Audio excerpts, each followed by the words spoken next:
সে বলবে আল্লাহ তোমার জান্নাতটা তুমি কত সুন্দর করে বানিয়েছো, আমি একটা নজর শুধু দেখতে চাই। জান্নাতের দরজার সামনে নিয়ে যদি আমারে বসিয়ে রাখো, দ্যাটস ইনাফ। আল্লাহ বললেন তুই না ওয়াদা করেছিস।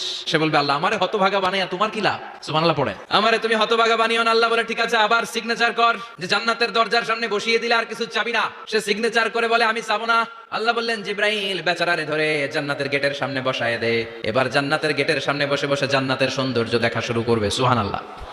ওই হতভাগা লোকটা বলবে আল্লাহ এত সুন্দর জান্নাত তুমি বানালা, চোখ দিয়ে সৌন্দর্য দেখি, কান দিয়ে আওয়াজগুলো শুনি, হুর আর গেলমান হেঁটে বেড়ায়, এত সুন্দর জান্নাত চোখ দিয়ে দেখি ঢুকতে পারি না, আমারে কষ্ট দিয়ে তোমার কি লাভ?